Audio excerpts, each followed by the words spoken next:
Michael, can you hear us? Do you like that song? I want you to continue, and I'll give you a little back and forth. It's a voice. This is how we do audio checks now. Michael, can you hear me? Michael, can you hear me? No, Michael, can you hear me? Michael, can you hear me? Michael, can you hear me? Michael, can you hear me? I can hear y'all. Okay, that's what I wanted to know. That's what we were trying to do. Jesus Christ, can you get an engineer these days? Can't do a goddamn thing in this business with it. You can't get good help. You know, it's we're trying to do a mic check, you know, and it's like you got a double mic. Listen, fuck you guys. Anyway, Anthony's on Family Business. It's a G-Man B-Man special. G-Man, what's cooking? How you doing iced coffee wise? Iced coffee wise, I'm doing great, B-Man. How you doing, beard and empty hands wise? Let me tell you something, what happened to me. I get the Pfizer vaccine yesterday from the National Guard, as only I will. Okay. Yeah. You try and give me a doctor or a CVS worker injecting that thing, I say, put on some camouflage, fuckface, or I'm not taking it. And then last night in bed, Amy goes, how are you feeling? I go, what do you mean, how am I feeling? She goes, side effects and that sort of stuff. I said, have you seen my arms? Okay. You know who has side effects right now? The fucking needle that gave me the vaccine. That's who had a side effect. Woke up this morning. I think I'm dying. Yeah. I think that needle's back in his hometown with a broken leg being like, you don't know what I went through. You don't know who I fought. Yeah, sure. You got a flu, but that needle's in the coma. But yeah, I got the old Pfizer vet. Shout out to Pfizer. I like a little small business. We got a quick hey, you're on the air with Brendan and Greg. Hey, I got a little sad news. Oh, I'm recording a podcast right now, Dad. Oh, okay. Let me call you right after. I'm sorry, Dad. I love you. I'll call you right back. Bye. I don't know what that is. I shouldn't laugh at that. That was not good. Your dad. Let me call you right back. What? Yeah, I'll call you right. You call your dad. This could be important. I'm going to maintain solo. Mike, come on in on the audio. Greg's got to call his dad. This is that's the problem when you're running a sort of live action type of deal here, Mike. You know what I mean? Is you think, Greg's dad being as funny as he is, you think he's going to come in, get a character, something out of him. He's got sad news to share. So, that's proof to our listeners. We run this thing on the fly. Now, what are you doing? You look like your lighting setup right now looks like what are those guys? They went out of style. They were into being mad at ladies. Incels. Yeah, you look like an incel lighting setup right now. What? Yeah, it is. It's an incel setup. You've got an incel setup going, like kind of all black, no light, just black behind you. You look like you're an incel that is recording his final video before he kills everyone in a Victoria's Secret. Oh, those women are angels. Yeah, exactly. Beautiful. You ever get like, this is my horniness level. And I think I'm a bit past it now, as I've gotten a little older. But you ever, be on the train and see a lady who's, not even hot, and she just has her lunch packed in a Victoria's Secret bag, and you just get horny from the bag? Have you ever got horny from a Victoria's Secret bag? No, but I've gotten horny from a lunch. Real quick, can I just jump in real quick? I'm sorry. Yeah. I don't know what happened there. We are about to probably get horrendous news that's whatever. He's calling back. I gotta go. Okay. This is the best. Just running a podcast. One guy's out on family business. The other guy's got horrendous family business coming in. And then Mike's lost. Mike's the king of lighting. There you go. You look like Bobby right now. Actually, how's everything? Are you in New York or Texas? I'm still in Texas. I was just in Dallas this last weekend and had to take everything up there, so it was all disconnected. I went to Dallas to play soccer, when I was like 17 or 16 or 17. And I'm not a big Mike. I'm not a big look at the weather type of guy, So I say to myself, and this tournament was in like November. And I say to myself, Dallas, that's tropical. No need for a long sleeve shirt or any type of pants. And I just go to this tournament. It was fucking 38 degrees the whole time I was in Dallas. And I just had a t-shirt and shorts to get me through. And then I ran and jumped in the hot tub at the hotel and it was broken, freezing cold. And I was locked out of the hotel. It was a harrowing, and we lost the fucking tournament. Harrowing. Fuck Dallas. You know what I mean? And then that's the second worst thing that happened in Dallas. Yeah. Well, here's the thing. You got to think about it like this, Mike. You got to think about it in these terms, and people don't. JFK, right? Likely would already be dead by now. So yes, maybe he's on life support. So yes, that was a bad thing, but now it just adds a little flavor to history. Do you know what I mean? Like, yes, a horrendous thing, but now that so much time has passed, he would have been dead anyway. Why not? And not enough people think about that. Greg, I just blew Mike's mind. Same with Lincoln. What's the exact same with Lincoln? He'd be dead anyway by now. Greg, is everything all right with your dad? I don't want to cry. Everything. Well, it was like my dad's cousin passed away, right? Yeah. So it's sad, more sad for him. I don't know them very well. Right. So it's bad. But I think he's okay. I think they knew it was coming. Sad thing. But man, if that isn't Rad DudeCast fashion for me to answer a phone call on the podcast and someone died, this is literally, I think, the second time and only time we've ever answered a phone call on the podcast. And it was someone being like, well, I'm in the hospital with my mom. That's a callback to an old episode. Yeah. I sorry I had to run. I just was like, oh my God, what? Because I was like, oh, that's probably nothing. And then I was like, what if my Aunt Marianne died, whom I love? So, and I had this call. Yeah. It's sad. It's not good. I don't know what the right good thing. It's fine. I mean, I didn't know them too well, so it's okay. we grieve with your dad. We know your dad, and we grieve with him. And go ahead. Oh yeah, no, but I do want to just touch on two things real quick, and I just want to throw my 2 cents in here. Have masturbated to a Victoria's Secret bag, and every time I walk by one, I get horny. I can't even look inside. I don't know if that's what you guys are talking about, but that's what I heard for a moment. That's the thing. I asked Mike. I said, these bags. You see a lady like on the subway. She could be 60 years old. She's bringing her lunch in a Victoria's Secret bag, and you get all horned up because you knew what once was in there. Mm-hmm. Now I'd like to bring you up to speed with something, and I really would like your take on this because you're. Well, I would say that those Victoria's Secret bags, though. I just want to say that, I don't know what she's got in there. Could be a thong, could be a whole other woman in there. Could be a naked, just a set of tits. Okay, that's really could be a good sandwich. You know what I mean? Right. Probably a sandwich. Because in New York, people reuse these bags. Right. Yeah. But anyway, bring me up to speed about Abraham. Okay, so let me bring you up to speed because you're a time guy. I consider you a guy that's knows the intricacies of the space-time model. Mm-hmm. And what I told Mike is I was telling him this story about Dallas, and he made a joke about that's the second worst thing that ever happened in Dallas, referring to, of course, John F. Kennedy getting shot. But here's my take on this, right? What happened in Dallas though, aside from JFK? That's the only one I know. Well, no, I gave him a personal story of my own. The one time I went to Dallas and it was bad. And so here's my personal take, and I'd like to see what you think of this. It's like, yes, at the time, of course, JFK getting shot was bad. Abraham Lincoln getting shot was terrible. But but now they would both be dead already.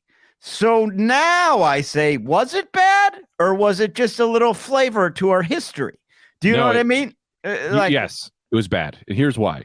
Yes, they would be dead by now. But by taking their lives away early, we lost on whatever else they could have added to the world, right? They could have come up with things. Or we don't know. There is no reset. There is no such thing as bad because that was the only way it would have ever played out. You know what I mean? So maybe Lincoln would have 2 days later would have been like, you know what, the slaves thing I was wrong. and he could have did that and then reverse slavery, but we don't know. So, but you're saying sorry. I love this stuff, so I get too torn up. Right. Let's get back to the original question.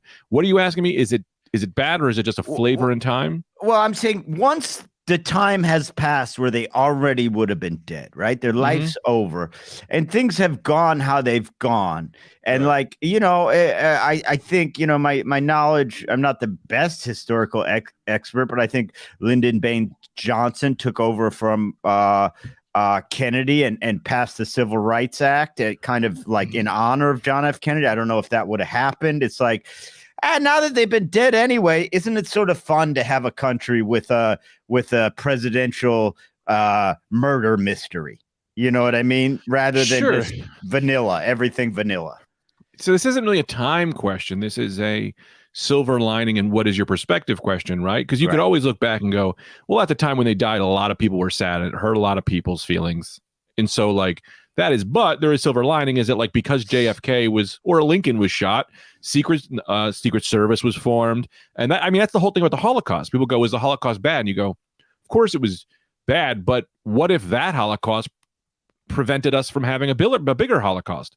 What if because I always said I'd like a time show, I usually do time TV shows where someone went back in time and is Lincoln. He's not Lincoln. He's Hitler. He's a time traveler.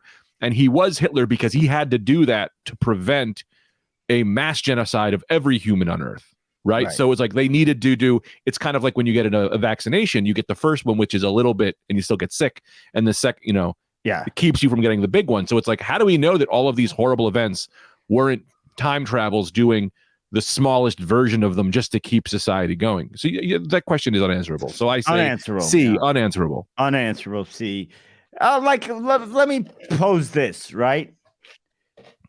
Say you take a Ted Bundy, right? Right. Now, Ted Bundy killed something in the range of, I don't know, 37 women, somewhere around there. Mike, check me on that. Right. And now I'm not making any excuses for Ted Bundy. All I'm saying is the amount of documentaries, movies, entertainment produced off of Ted Bundy, was that worth 37 lives? Maybe.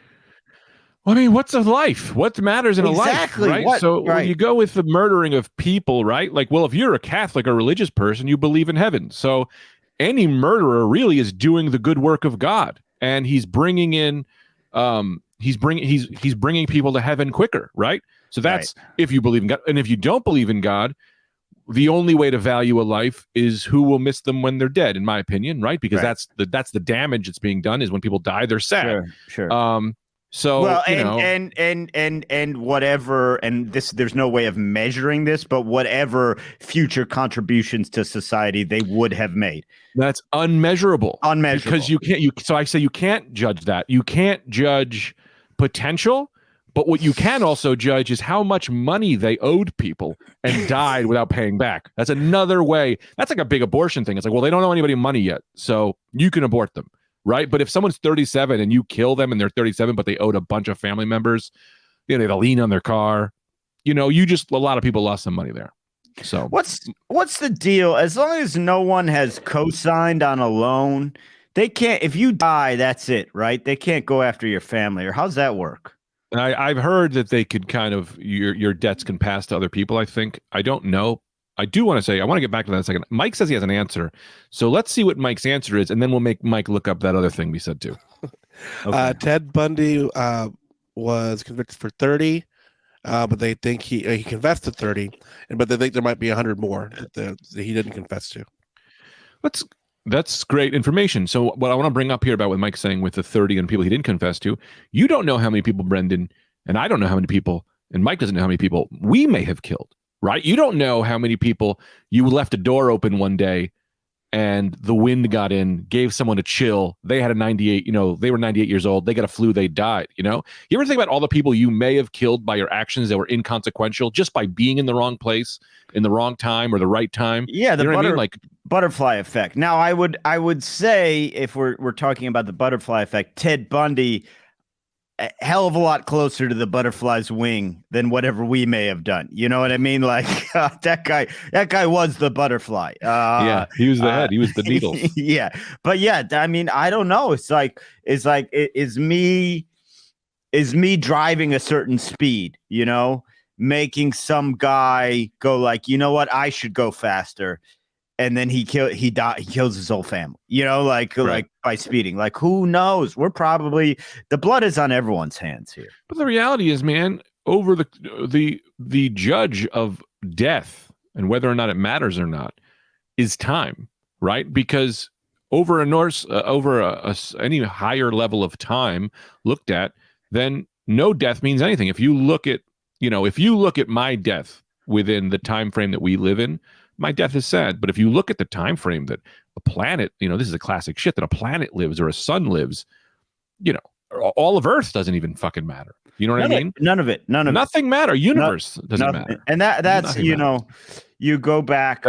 Dead question. Answer ready. And before Mike answers that, that's like a lot of the like, you know, Sartre, like the existentialists who like they basically touched on that and like realizing like, what is this? Who cares?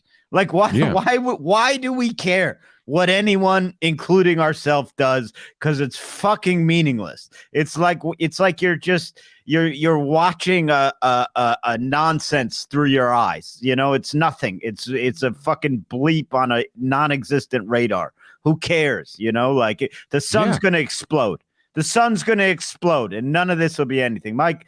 Well, wait, hang on. Yeah. No, but like, I mean, like to that point, people always look for like the meaning of life, and to me, the meaning of life is very simple. It's just kind of outweighing pleasure with sadness. You know, like just try to have as much feeling good while you're on the roller coaster. It's like, what's the meaning of a roller coaster? Well, it's to have a little bit of fun before it's over, right? But then people go with like, but then why do we keep the human race alive, right? Well, we don't. There could eventually become a reason that is bigger than us. If humans need to live long enough because we need to create something for some other planet to exist and matter, that is a really like a. But even that, if you look with a wide enough zoom out enough, how could anything ever matter? That's what I want someone to answer. How could anything ever matter? Right. Ever. Well, and that's so much more comforting. Sorry, it's so much more comforting to me than things mattering. But go ahead. Sorry. Absolutely, I agree 100%. That's the comfort, and like I think it matters in what you said. Like all it matters is like take joy in the kindnesses and like whatever small meaningless things you can do. That's all. That's the only meaning. Is your own personal joy. And for me, I'm not like one of these anarchists who would say like, or not anarchists, I forget the word, the exact word, but who says nihilist? Like, yeah, I'm not a nihilist who is saying take joy, whether it's good. There is no good, there is no bad, because I think you can impinge on other people's joy. So I think kindness and that sort of stuff is important. But I think the only fucking meaning is that you're taking joy in your life and being kind to other people to enhance the joy in their life. Because there's no greater meaning.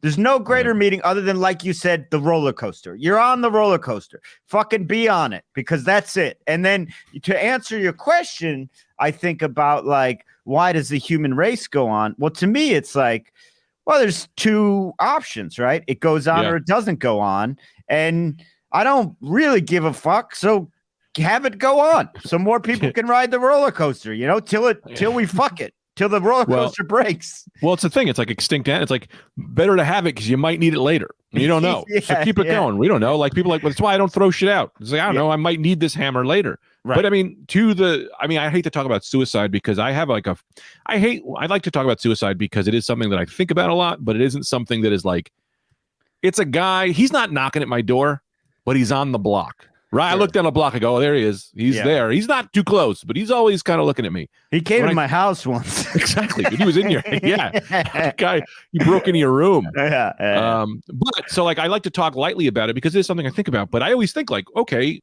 to what you're saying with go or not go. That's how I look at life. Sometimes I go, well, why don't I just kill myself? Well, I go, well, I mean, it doesn't really mean if I kill myself, it doesn't matter to me, but Tita will be sad. I don't want really Tita to be sad. I don't want other people to be sad. I mean, I could, but then what it doesn't matter to them. They're going to die anyway. Like, oh, well, suicide versus non-suicide is probably the same, but I'm pretty lazy, so I won't. Like, and laziness is a very strong factor for me, where it's like the whole idea of like doing, and laziness isn't the right word, of like, I don't want to do it because I just don't want to do it. But it's never like, say, like there's a weird suicidal thing when there's depression, who are like what you went through, which is like real.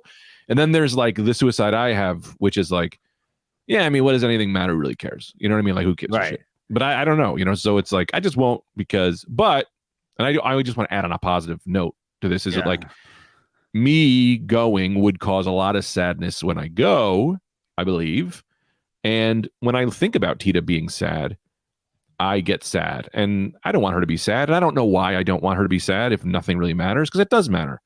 So I don't want her to be sad, so I won't. And also I have no need to do it. I don't know if that makes sense. Well, I know that makes absolute sense, and that's why I kind of think we're on the same page, maybe not on the same sentence, because I agree.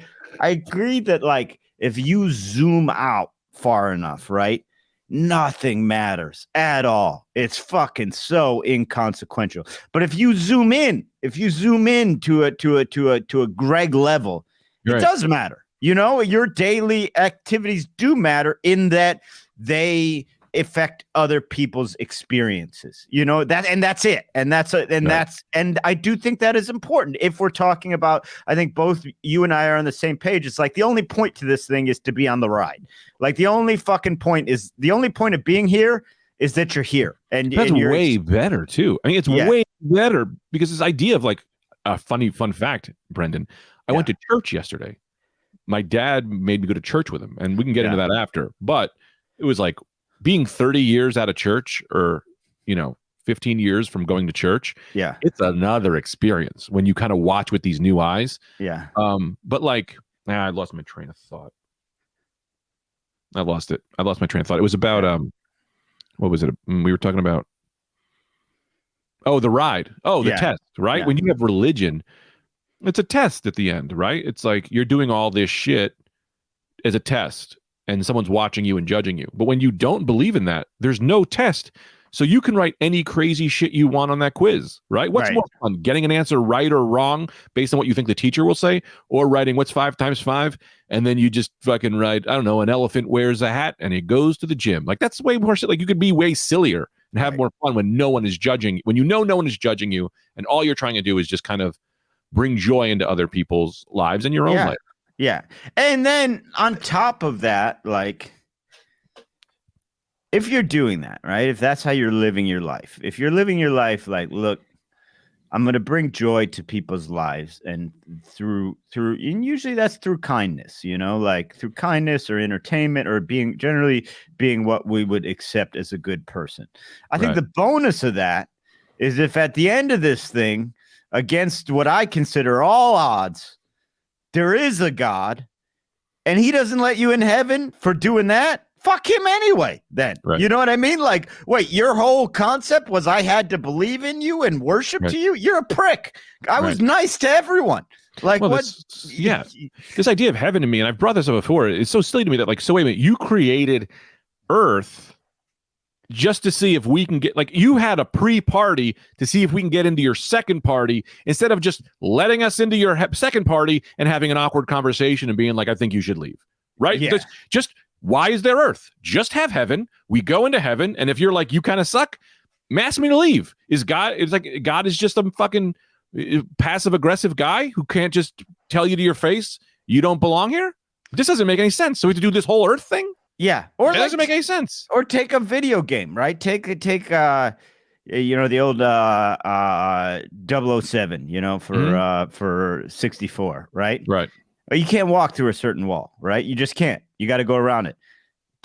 Make that with genocide on Earth. Guess what? Impossible to do. Sorry.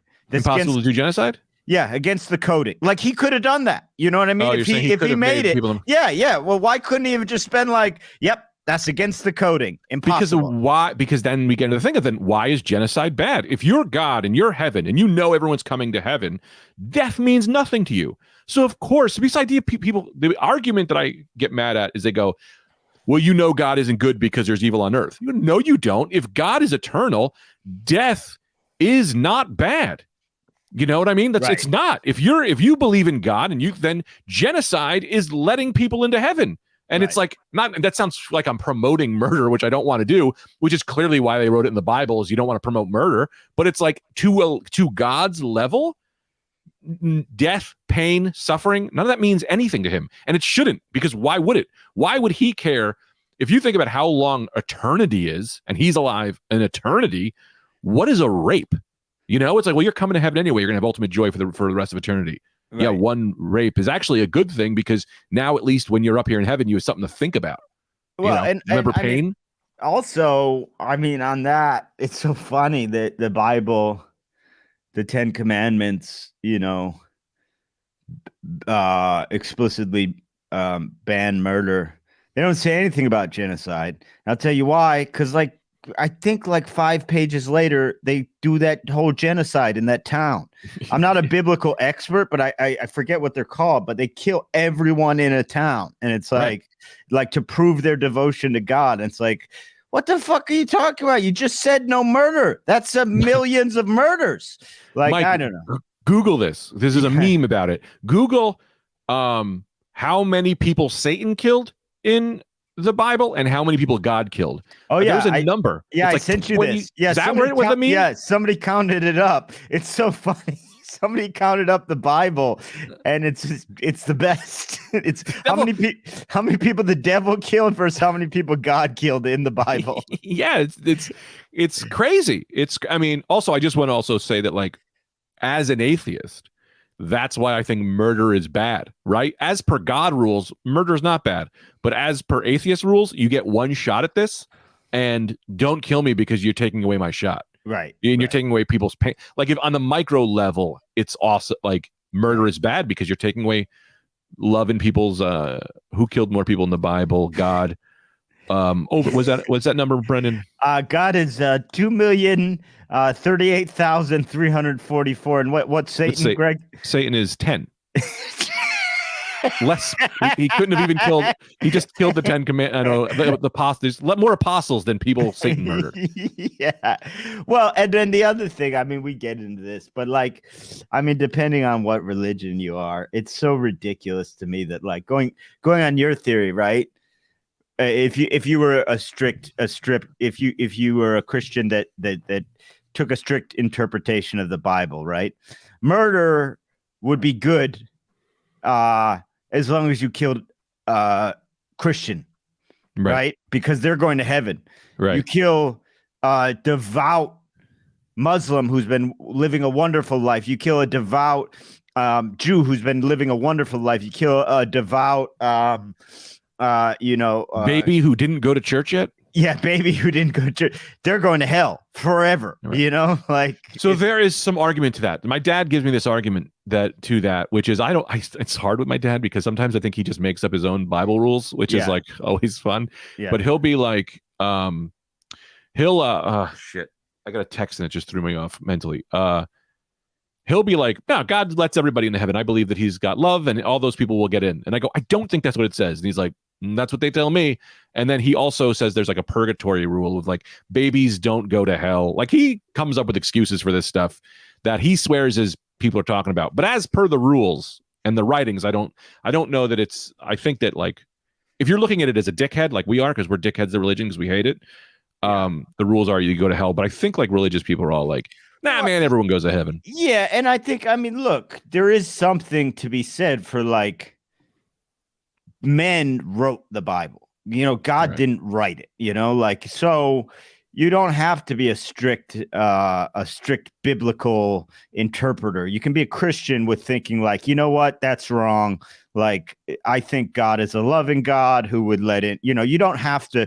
But if you're going to say you're an evangelical, an evangelical Christian, I think you think those people go to at least purgatory for a long time. I think hell, especially they mention the infidels and stuff like that. I don't know.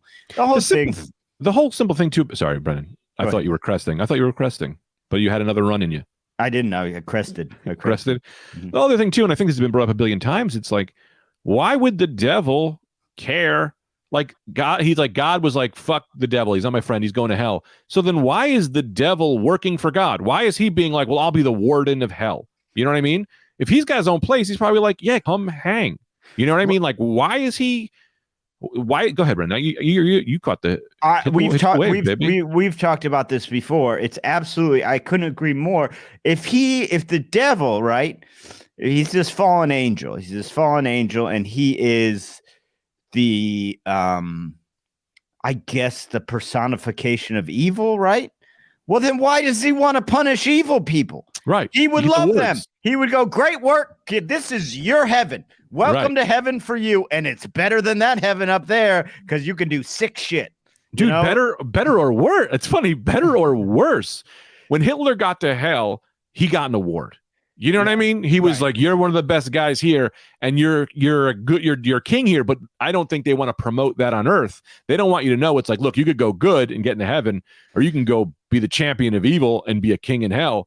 They want you to aim good, but I don't think they would tell you that, like, you know, he's going to be like, yeah, I mean, Chuck Bundy is like a race car driver in hell, you know, top race car driver, one of the top race car drivers in the hell circuit. And I think the answer to that probably, I mean, look, neither Greg nor I are like, we think about this a lot, but neither of us are really super studied on the Bible, you know? And I think the answer to that is that, like, the devil is this fallen angel and God is punishing him by putting him in charge of hell. And so I think the idea is, like, it's not that he likes evil doing. He's just so mad at his job and what God has done to him that, like, whoever they gave him, he would be punishing and torturing those people. You know what I mean? Like, he loves sick shit. So, like, if he's like, hey, I'm a guy who loves murder and death and rape, as soon as you come to my place, guess what, buddy? I'm going to murder and death and rape you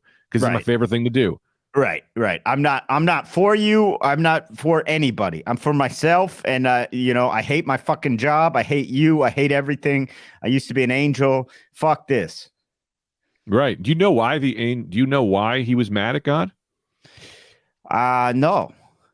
Because God held humans higher than angels.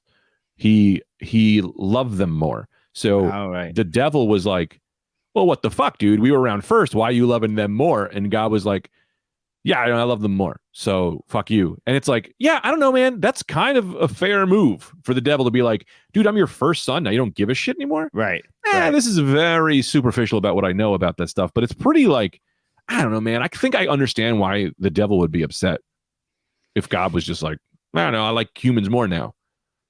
Yeah. Crazy. But anyway, I'm not saying to worship the devil because none of it exists.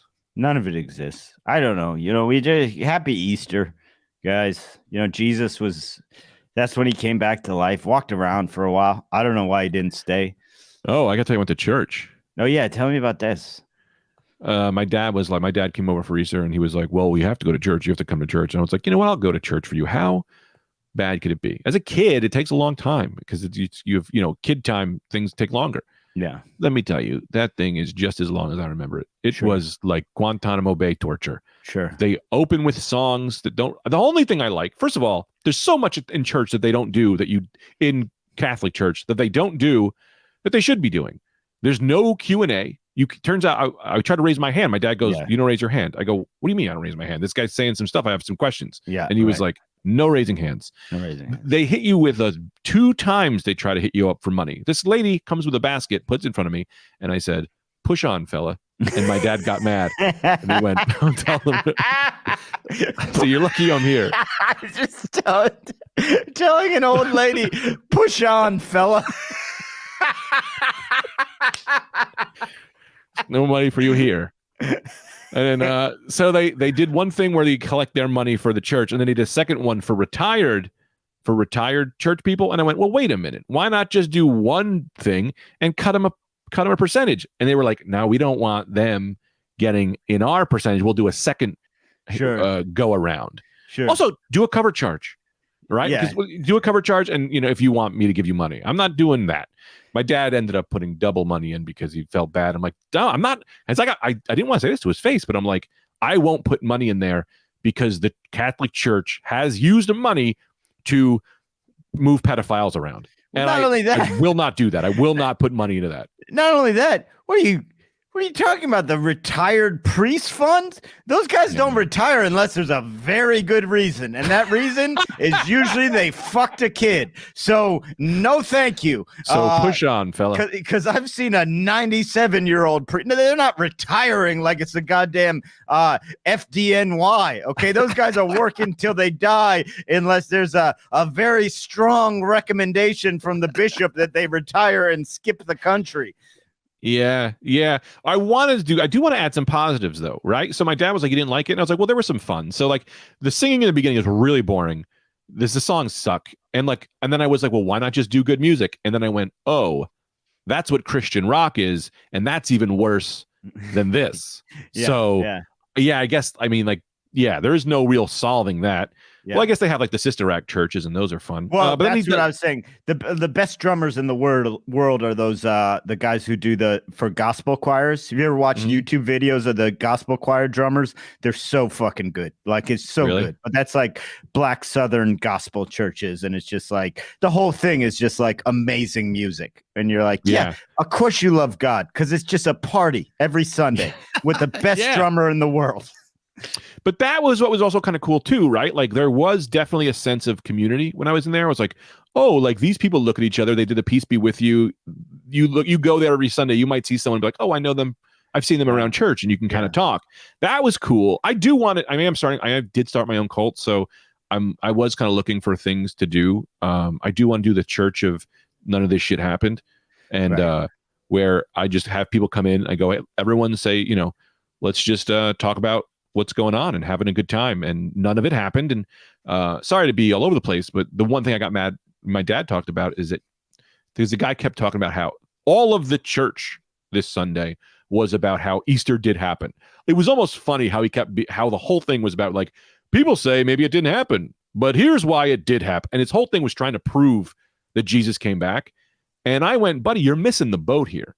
The idea that Jesus came back doesn't fucking matter. None of this shit should be based on the fact whether it's true or not. Truth in religion is the dumbest thing to sell it on.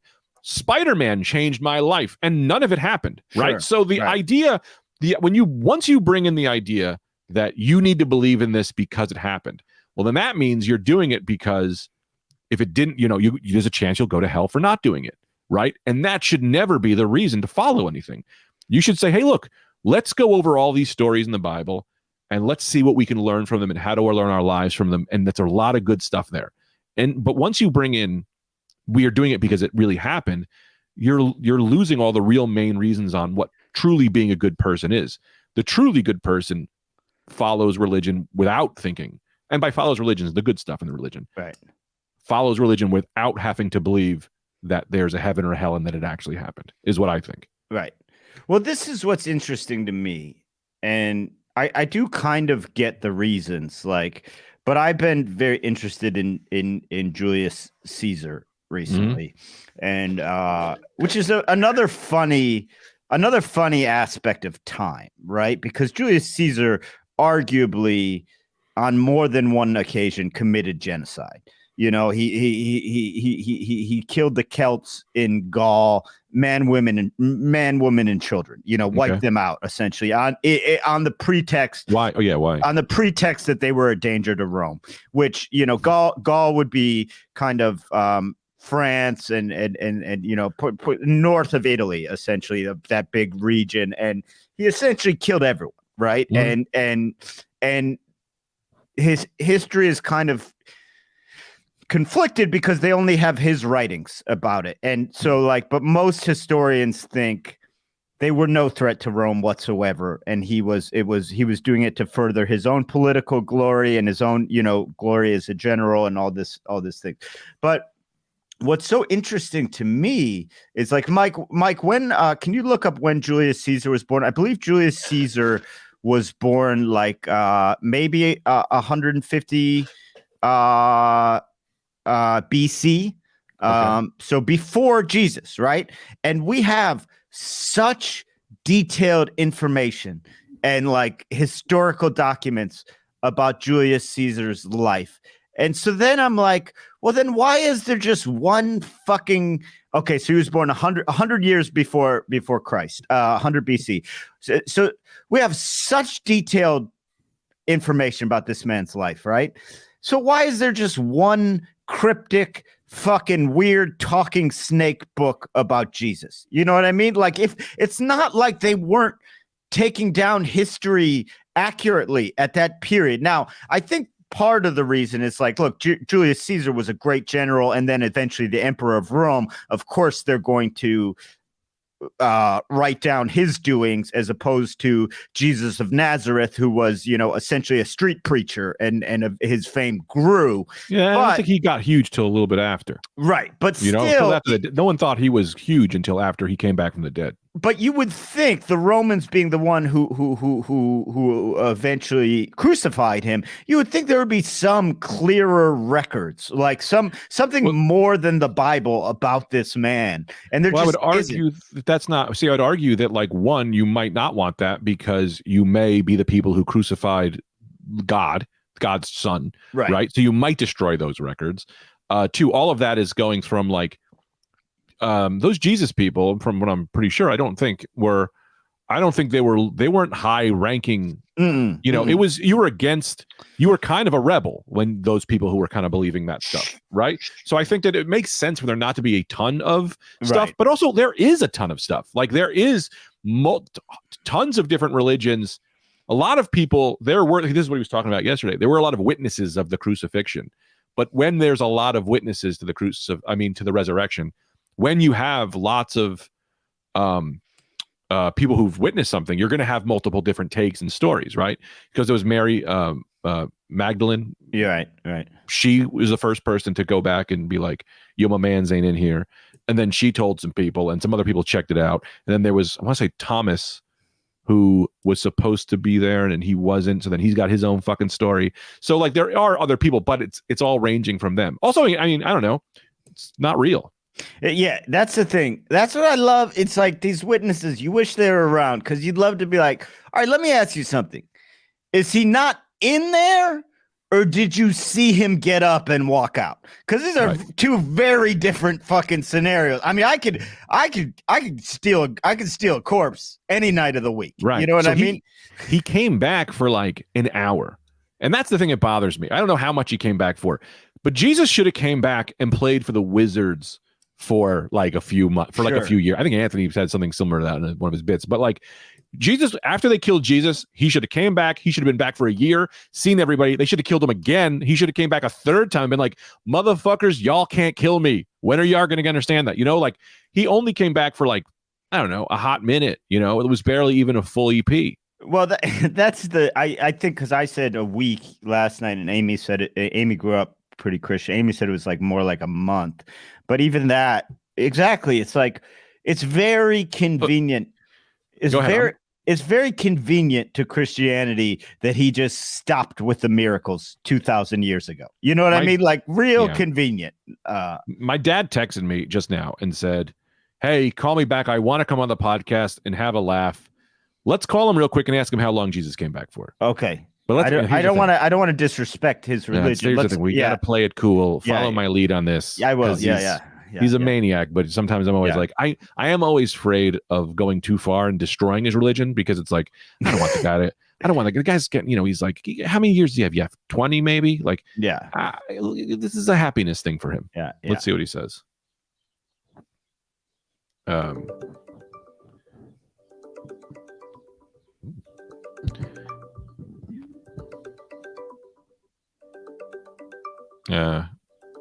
He's gonna be April Fools, that's fine. April Fools on him.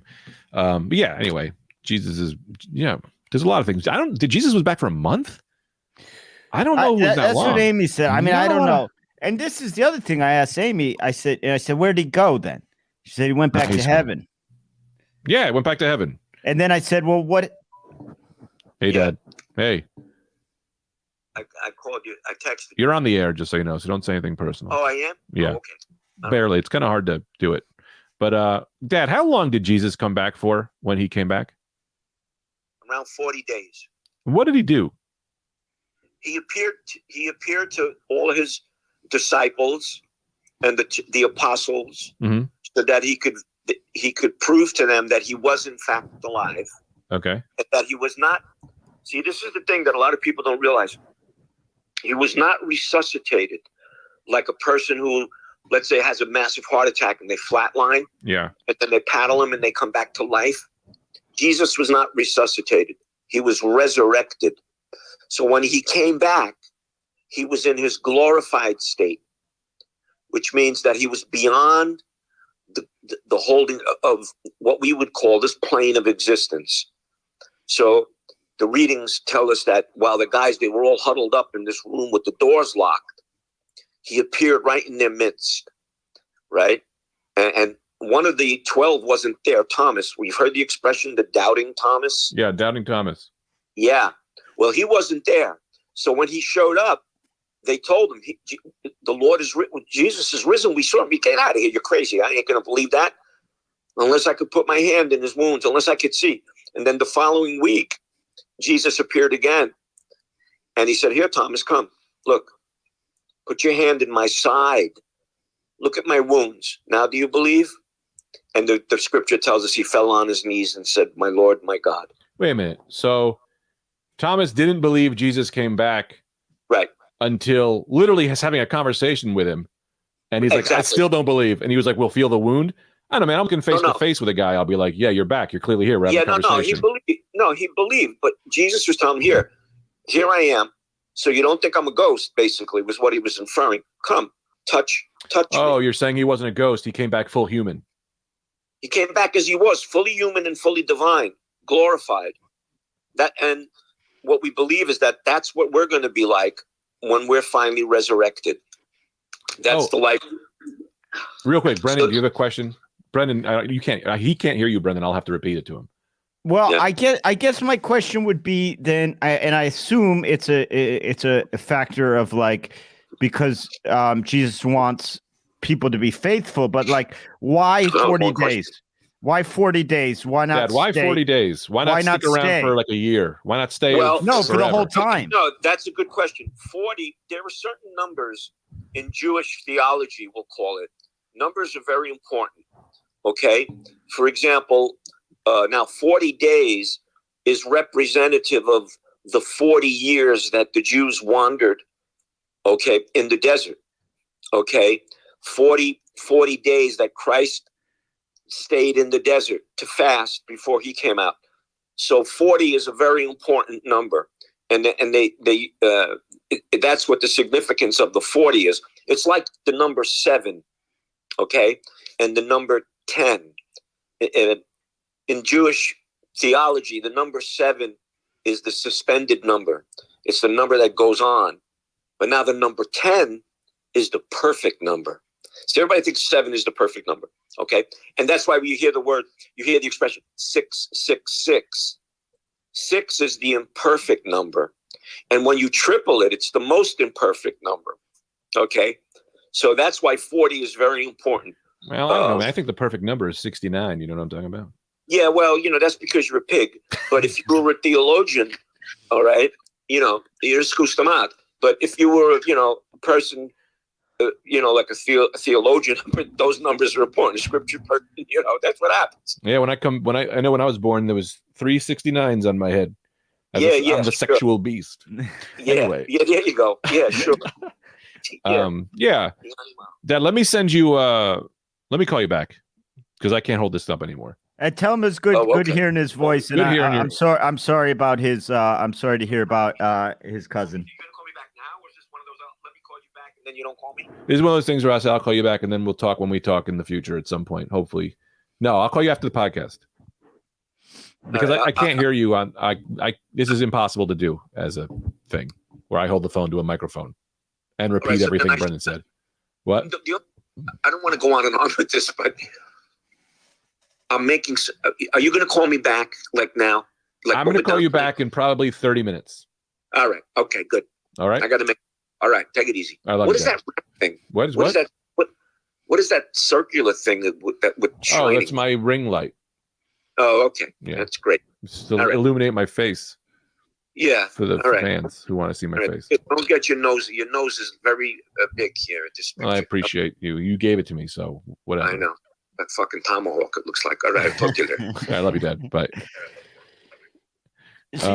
You know what's interesting is like, and this is why I could never be like Christopher Hitchens. Well, first of all, I'm not at that intellectual level, but like, this is why I don't care to aspire to that, is because like, I take no joy, but whether that was your dad or not your dad, right. I take no joy in trying to argue someone out of something comforting that they believe in. Do you know what I mean? Like it's just like, yeah, you believe that. That's good. Like you're not one of the bad ones. I know your dad. He's a good man. So what? You know, like I think the institution is dangerous. I think the Catholic Church as an institution is dangerous, just as I think most organized religion is dangerous.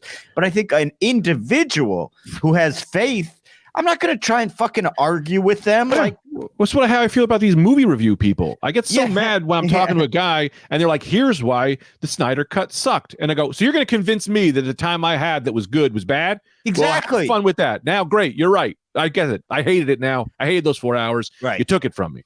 There is something too, though, that like, yeah, I mean, like, you know, my dad has issues with like abortion and things like that like he won't vote. Once religion got into politics, which I guess you could say it always was, it paints a lot of those guys into a corner. So it's like they have to vote. They can't vote Democrat because of whatever, you know, like the political people tell them it's like, well, then you're voting for the babies to be murdered. And so then they're like, well, I can't vote for the babies to be murdered. So it is a source of control that I don't like. Has and no it's also leniency. it's also like those people, and I'm not saying your dad, but those people just conveniently, because it seems so unlikely, they conveniently ignore study after study after study that shows whether abortion is legal or illegal, it does not change the number of abortions. It doesn't. Right. It never, because people will find a way to get an abortion if they need one, you know, like, so make it legal so it's safe, you know, like whatever you believe, you know, like, but I don't know. I'll go back to the whole thing with my dad, though, is it like my dad's an older guy. How much power does he have with his religion, right? So I have no need to convince my dad to stop being religious because he's comforted now. It makes him happy. He'll go to heaven. He'll, you know, hope if God exists, he'll see him right there. If not, whatever. But when I see like a 23-year-old Christian who's like, here's why you got to do this, then I go, I want to argue with this guy. I want to take you down because you're fucking people, you know, like that bothers me. Right. Because it's like, look, and I just think that people need to look at religion the same way I look at Spider-Man, where when some of them, you get some bad writers, you know, there's a few people who wrote some shit in there that's not good. You don't look at those issues. You know, you look at when Spider-Man did the good stuff, you know, you look at you take the good and you be smart enough when it's not based on reality. You can look at the bad things that don't hold up and go, hey, we're not really paying attention to this anymore because it was written by humans instead of divine word. What's so funny is that over the years, you know, over the hundreds and hundreds of years, thousands, they have done that. They've just done it wrong. You know, like they've decided to ignore how adamantly Jesus was against lending money with interest, you know, which is mentioned in the Bible way more than gay being wrong. They've decided to ignore that part. They've said, you know what, that was a bad writer. We need mortgages. The bank's got to make money. Like, but the guy who wrote the little mini one book volume about gay people, great writer, best writer in the series.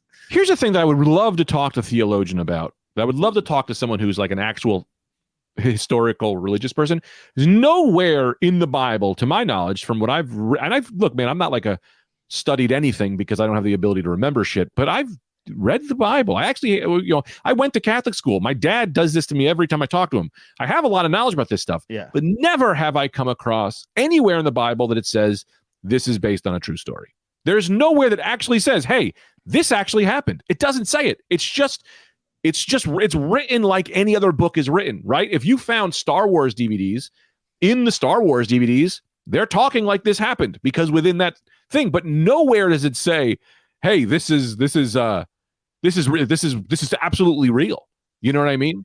There's also, not only that, there's also, like, they don't even admit it. I think historians have some idea, but there's no dates on anything. So it's like, look, you write a book about a thing 600 years after it happened, back during a time that's essentially the Dark Ages, you're going to throw in some shit about a talking snake because spice it up a little bit.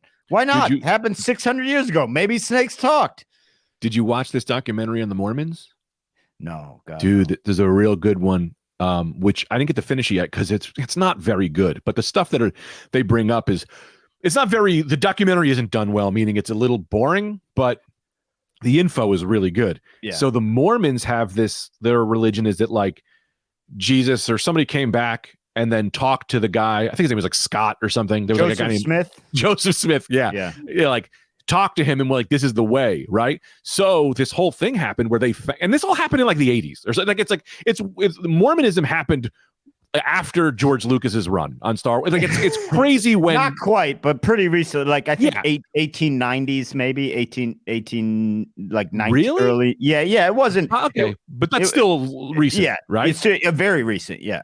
So there's still things going around, documents that happened from this, right? So there's this whole documentary is about how there's people who have these documents that have like that have like it's still floating around, and so they found a piece in the original writings of this that the guy that Joseph talked to wasn't a man. It was like a talking lizard.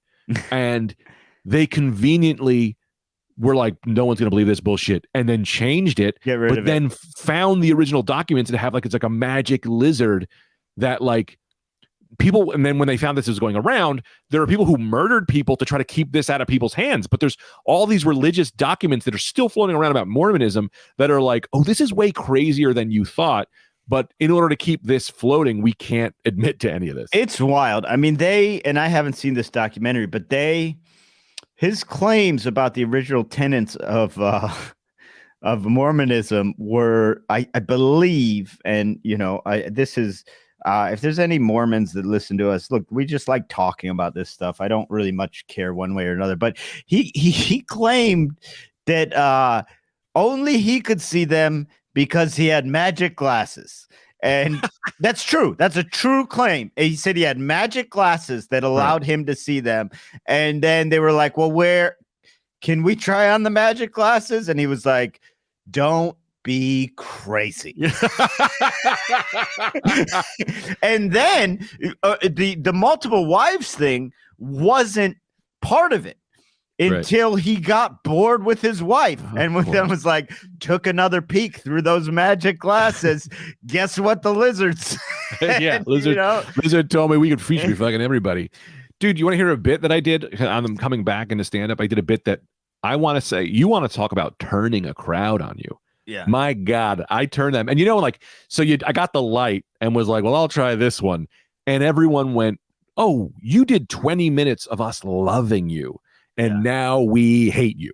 Right. And then once I felt them hate me, I couldn't really remember the punchline. So it ended on me just being essentially mean to everyone in the crowd. Sure. But I was like, oh man, I started getting into politics and I was like, oh man, like a lot of people believe in a lot of crazy shit now, right? A lot of people, Jesus, QAnon, this is crazy. They think that the Democrats are eating babies and there's a pedophile ring. That's crazy. I was like, yeah, it's crazy. And I went, but all of you believe in God, right? Yeah. Then they were like, I was like, that's just an older version. I think if you believe in Jesus and a talking snake and a giant boat and all of that shit, QAnon makes way more sense than that. And then I couldn't even get into the joke. Everyone was like, hey man, fuck you. Everyone and I didn't get to the punchline. So I just ended my set literally telling everyone that they're crazy and stupid and everyone believes in horseshit. But it was like, yeah, I mean, that's the two things that got me mad about QAnon. Is it like, one, Christianity is don't act like they're crazy for believing crazy shit. If you're a Christian, you believe Justin is crazy. And two, mad at the QAnon people because they were like, we're taking down the pedophile ring. But they all walked past the church, which literally is real hard evidence of the pedophile rings happening, and did nothing about it. Nothing. So it's like, if you want to take down pedophiles, they're legitimately right there. They're right down the block from everyone, and you can go in there. And they're right there, and they continue to move money around to not pay out victims. They continue to move priests around. It's Eddie, you know, I'm technically a Catholic. I was baptized, as were you. You know, were you confirmed? I was not confirmed. I denied to be confirmed. But I was confirmed. baptized. My dad goes, "You're confirmed." My dad says, "It doesn't matter what you believe. You're confirmed. So fuck you." That's what he tells me. It doesn't matter. You're confirmed. You're a confirmed Catholic. So you're a Catholic. This is the mafia. You take the oath when you're 11. What? Yeah. That's what I told my dad. And you know, we've had this talk about like religion and children. If we have children, and he goes, "Well, how are you going to raise your kids?" Because my wife is Buddhist and I'm not. And she's like, "Well, if you have kids, like, what are you going to do?" And I'm like, I will present my child religion on their 18th birthday. And I'll say, hey, does any of this, you want to do any of this? But I'm not going to throw any of it at them until then. You know, they'll do Santa and they'll do Spider-Man.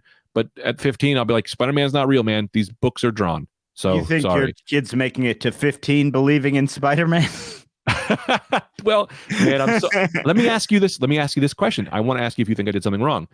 My nephew, so 2 years ago, or maybe a year ago, my nephew, not this Christmas, it was last Christmas. My nephew for Christmas, what I got him was Into the Spider-Verse. Did you see Into the Spider-Verse, Brendan? Yeah, really enjoyed it. Okay, so in that movie, there's a little thing. It's a USB drive, and it says Goober.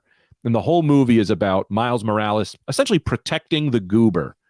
It's like a USB drive that allows him to like do a thing or whatever the thing is. Right. So the whole movie is about him protecting the Goober. So for my nephew, I made him a Goober because he loved the movie. And I went, cool. Hey, I'm from Queens.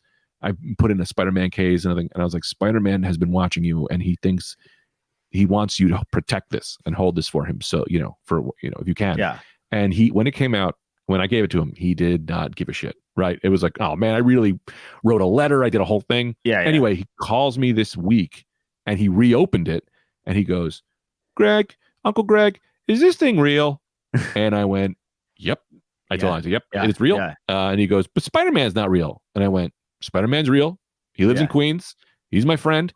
And he goes, so I don't understand why didn't he give it to me? And I was like, he didn't want to give it to you because he doesn't want the bad guys to know about you. You know, you have to protect it so that, you're just a good kid and you can protect it and you just want to get in trouble. He goes, what happened? And he asked me, and then I was like, realized I'm like, well, I'm an asshole. I'm making this kid who is now 5 or 6 believe Spider-Man is real. No. And then he's going to get let down. So what? What is Santa Claus?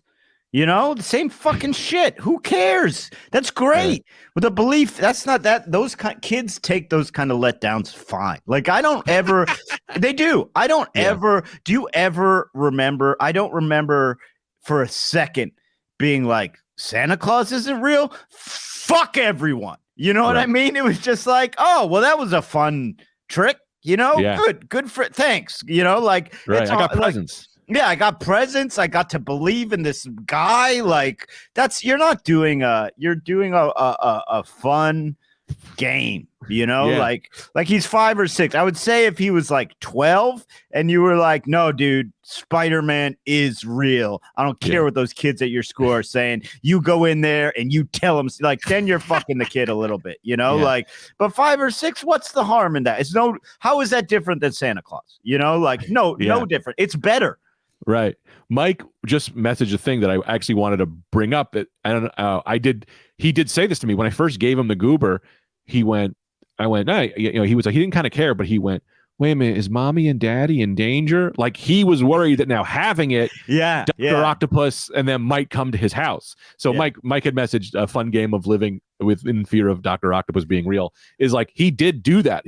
I have to go back to ask my sister, or I'm sure I talked about it on a podcast, remember exactly what he said, but he gave me this look like I watched him put it together where he went, fun, cool.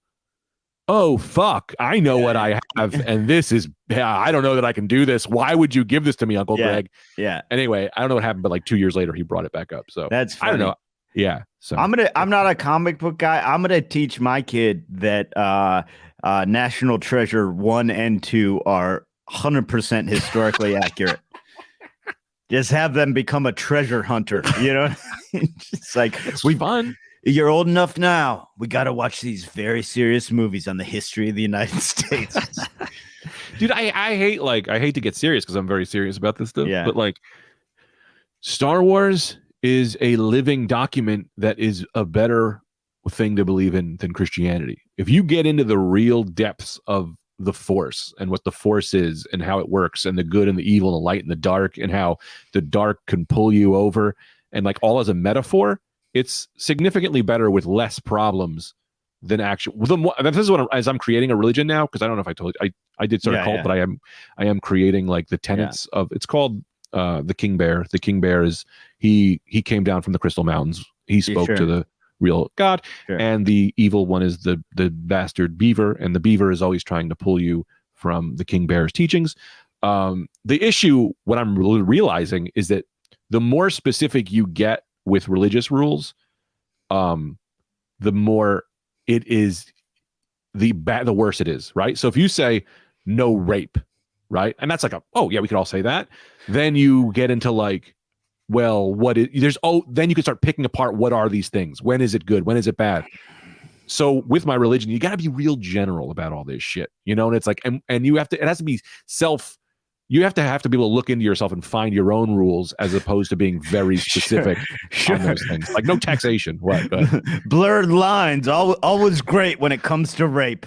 What's funny, as soon as I said that, I went, this is the one thing I really can't. I can't find a way to rape is good. No, but I get what you mean. It is better.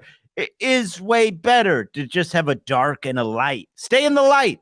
That should be the only thing. Stay in the light, you know. And what you're saying, first of all, I agree with, and I do think it's a testament to Star Wars, but it's also a testament to how bad the Bible is. Because honestly, you could be like Harry Potter, better Bible. Fucking, you know, James Bond movies, better Bible. Like the Bourne movies, better Bible, like pretty much anything. Because look, watch The Passion of the Christ, bad movie. You know, that's how you know. Is it a good movie? It doesn't teach a lesson at the end.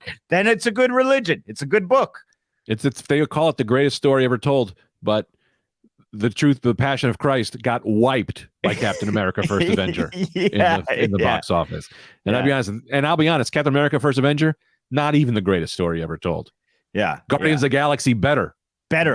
Also, not the greatest story ever told. Yeah. What is the greatest story ever told? Like Green Eggs and Ham.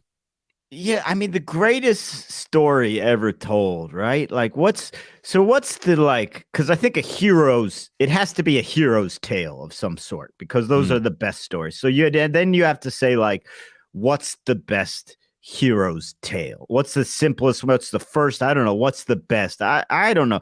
For me, honestly, in all seriousness, the greatest story ever told is The Lord of the Rings. The book, not the movie. I love the movies, but I think the book is so in depth, so crazy. The lengths that this lunatic went to just invent languages and like the background on it. I think that's the greatest story ever told. But that's the greatest story ever told is one man. It's one man's perspective. Anyone can, you know. For me, it's The Gray, a man fighting a bunch of wolves in a mountain. Right. Never mind. And I never even saw the movie. Yeah, the trailers were enough for me to go, this is the best. And I've just changed mine to The Gray. The Gray. I forgot about The Gray. It's The Gray. It's The Gray. Yeah. We should probably wrap up, I guess. You know, that's what happens when Anthony's not here. You get two guys taking down religion. Yeah. Take it down again. I think every time it's just you and I, it gets into this stuff. But that's okay.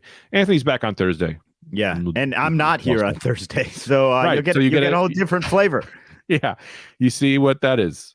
I would love to know what it's like when it's just you and Anthony, because I've never seen that. I know it's happened, but I was never there. So how do I know what happens? It's a tough one, man. You're the glue. And as much as I love Anthony, we both kind of rely on you as the, you know, if you can't play handball without a wall. You know what I'm saying? And you're our wall.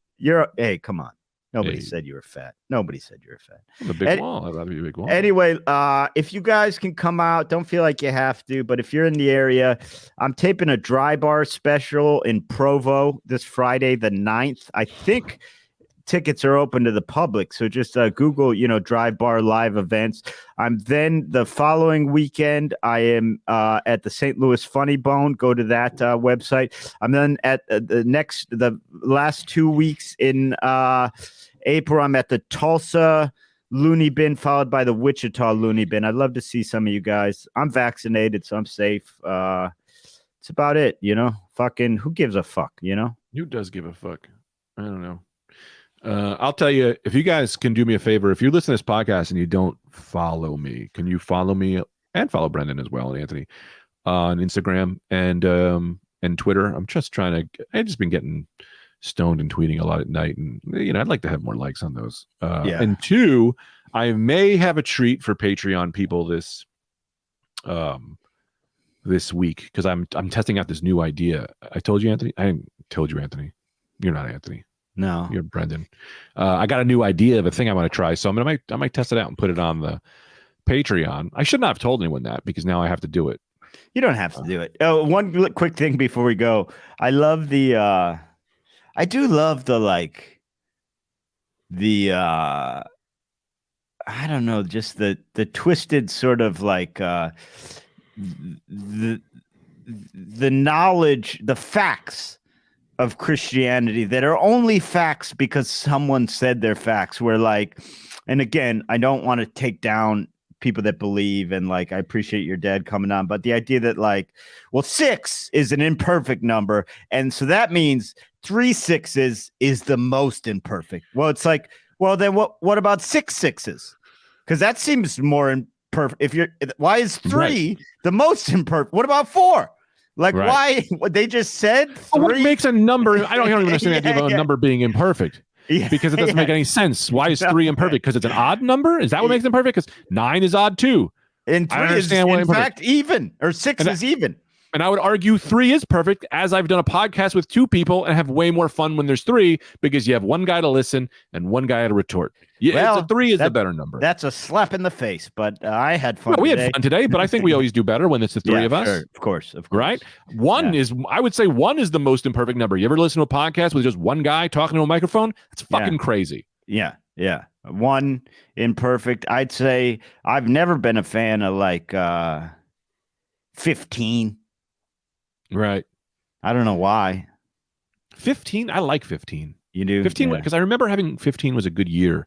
That was being a good year. 15 was a fun age. Yeah, it was a fun age. I don't know why. I was just trying to think of a number I didn't like. I fucked up. Fucking A. No, there are some numbers that I don't like. Yeah. I like 10. I like most even numbers. I don't know why that is. I don't know if that's my personality trait or if everyone likes more. I would guess because of the symmetry in your mind subconsciously. I would guess if you did a worldwide or a big enough poll, people in general prefer even to odd. That would be my guess, just because I think as humans we do like a certain symmetry, and subconsciously we'd pick 4 over 3. We'd pick 6 over 5. And I don't know if anyone's ever done that, but it'd be interesting. I'm going to tweet right now. Retweet this if you like even numbers, like it if you like odd numbers better, and then we'll see what gets more. Yep. Easy enough. Right. All right. See you guys later. See ya.